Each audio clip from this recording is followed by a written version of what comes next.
So this is how I draw the Circle of Willis. He's a stickman, but he's an alien, so he has antenna, and he has 3 arms, or 3 sets of arms. Yeah, he's an alien. So now I'm gonna draw him.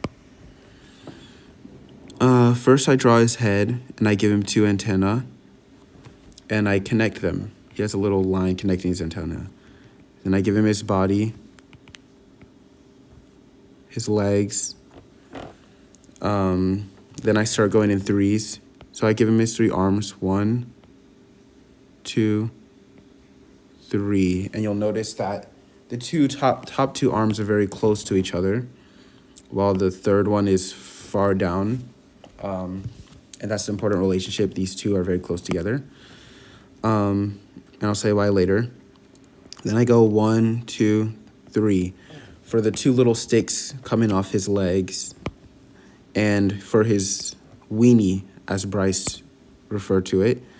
And I connect the weenie to his legs because it can't just be hanging out in space, obviously. Then I give him his eyes and his ears. And I draw his eyes as circles instead of doing it like this, because I want to remember that his eyes are very big, important arteries, the internal carotid arteries. So they're very special, so I make them stand out like that. And then he has the pontine arteries, which are the little hairs that come off of his body. So that's his little body hair or whatever. Or like his, since he's an alien, it's like, you know how Stitch has those little things? Lilo and Stitch, the little spiky things, that's that. And look, he has multiple arms. But this guy has 3 on each side. Stitch only has 2. So this guy's a new, better experiment than Stitch. Okay, so once I have him drawn, one very important step I always do for myself is I draw this divider between the top 2 arms, arm 1 and 2, because this divider is between the cerebrum and the cerebellum. And I'm using this shorthand for cerebellum because the words look similar, and I just want it separate, and it's faster. So if I draw a brain, the cerebellum, that means little brain. It's a little scrotum-like thing hanging on the bottom of your brain that helps you to have agility in your physical movements. It helps you to dance and do backflips and stuff and walk straight. Then if I draw your cerebrum, that's like the big main part of your brain. So I'm drawing those because the Circle of Willis sits right under your brain, supplying blood to your brain.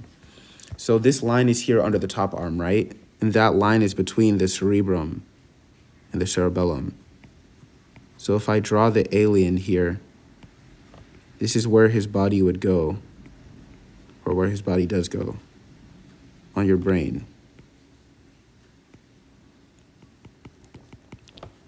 So that's the divider, right? It's between the cerebrum and the cerebellum, right there.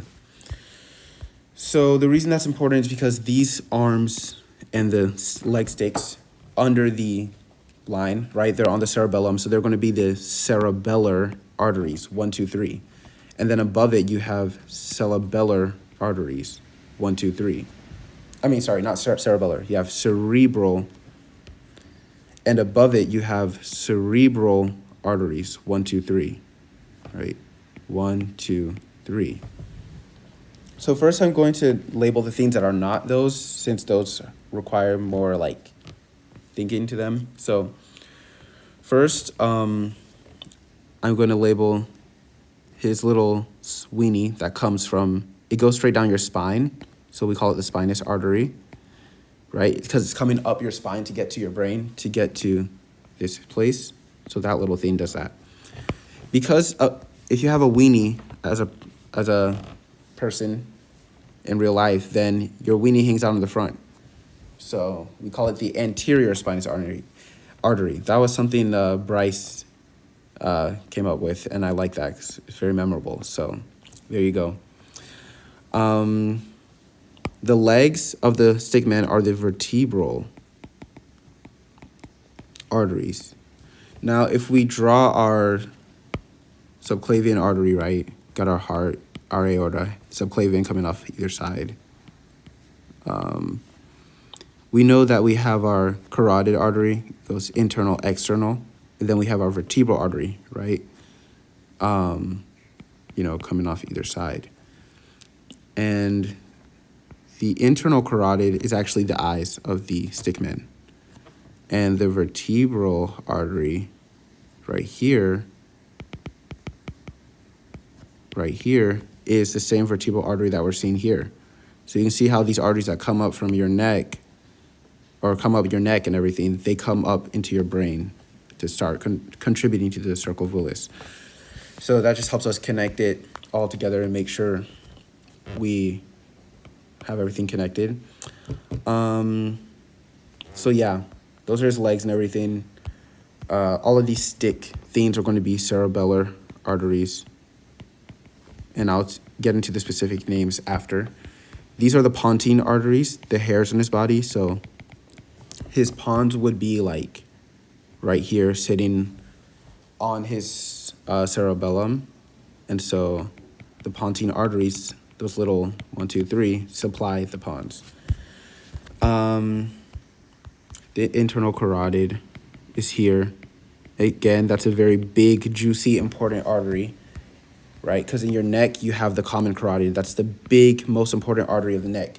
It splits into the internal and external carotid. External is external, so it's supplying a lot of like areas on your face and stuff because your face is closer to the outside world. The internal carotid is going into your brain. That's its main function, going into your brain to supply it. So that's why we see it in the Circle of Willis. And it's the eyes. It's very big. It's very round, very juicy. And it's like maybe the most important artery in this Circle of Willis. Also, I forgot to label the basilar artery. So the body of the stickman, B for body, or you could think like his torso, his body is his strong base. So basilar artery. That's it, the basilar artery, his body. So we got his legs, we got his body, we got his weenie. We're going to get to his arms. So now that we're at his head, his eyes are internal carotid, right? We know we have a 1, 2, 3 cerebral. Gosh, freaking annoying. Cerebral arteries. We have 3. The one right above our divider, when we first cross into cerebrum territory, that one is the posterior. Because more, this is anterior, this is posterior on your brain. The one coming off from the internal carotid, right? His ears. This is his ear. It's also his middle cerebral artery. And it's given off by the internal carotid. That's an important relationship. Internal carotid is so big and juicy that it's able to be giving off other arteries, other important arteries, So, and the one that it gives off is the middle one. It's like I'm giving off the middle, center of attention and all that. Then the anterior cerebral artery is this part right here. It's not like one straight line. It's just like the top part of his head. It is a line like that, right? And then he has communicating. So the anterior one is easy. It's a little artery that communicates between his 2 antennae, between his 2 anterior cerebral arteries. That's his anterior communicating right there. The posterior communicating, it doesn't look like the anterior because this guy's horizontal, this guy's more vertical. So make sure you don't get confused on that. They're kind of opposites, the anterior communicating and the posterior communicating. But he communicates between the middle cerebral artery and the posterior cerebral artery. See, he connects them, so he's a communicating artery. So you have 2 communicating arteries up here. Just remember that pair. You got 3 cerebral arteries. Now we'll do our 3 cerebellar arteries. So it's 2 categories for these 3 cerebellar arteries. You got superior, inferior. Pretty simple, right? I'm up here, I'm better. You're down here, you're below me, you're inferior. But because they're both inferior, we have to distinguish between them. And we do that by calling one anterior and posterior. So the one that's more forward is anterior, and that one's posterior at the bottom. And because they have long names, there's like acronyms that we use, that anatomists use and everything. Anterior inferior cerebellar artery. anterior inferior cerebellar artery, ICA, and posterior inferior cerebellar artery, PICA. So there's a little twin brothers, ICA and PICA, at the bottom with their long names. Yeah, and the reason for that, this is like a more of a side theme, but it helped me because I found it a little confusing. Like, why is it superior and inferior rather than anterior and posterior? It's because if you look at a model of the brain, the cerebrum, it's like a 3D visualization sort of thing you have to do. This part is going straight back, but then once you get to the cerebellum, you're actually not going backwards anymore. You're going like down more, right? This divider between cerebrum and cerebellum is like a right angle where you were going backwards.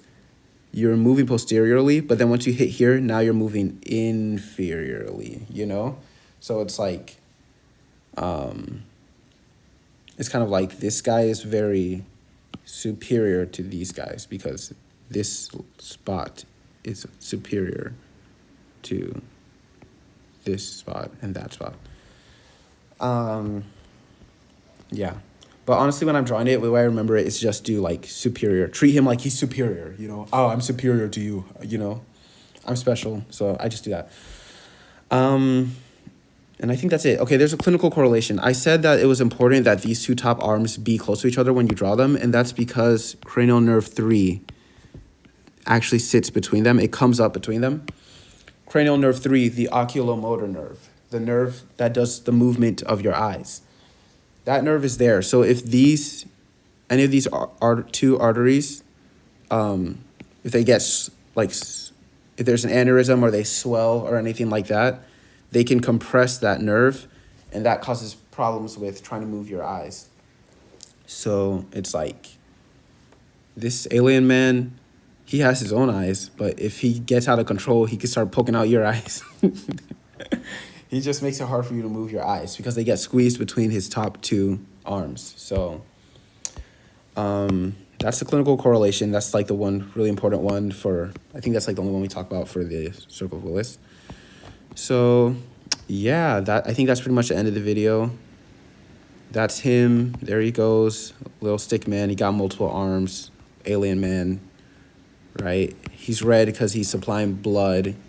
So he's feeding your brain, keeping your brain nice and well fed with oxygen and nutrients. So he's very important, and you better appreciate him, and you better know how to draw him because he's not some minor character in all this. Oh yeah, okay, I forgot to say, if you're looking at a radiology image, if you want it to look more realistic to the image, instead of drawing his head as a circle, you can draw his head as more like a square head. If you want it to be more similar so that you're not thrown off, because that's kind of how it looks. It's like his arm is there and then his square head is there because it's like these arteries come off from there, kind of like that, you know? They don't exactly meet in the middle like this. They kind of go straight down like that. That's just up to if that helps you. And then his eyes, when you're looking at a radiology image, like one we looked at in class, his eyes were not actually like just straight circles right there. They're like long arteries that go out, and they're very big because that's the internal carotid, right? It's like it's the biggest, juiciest artery out of everything on this Stickman. The only one that would be close to it in size is probably the vertebral arteries, his legs.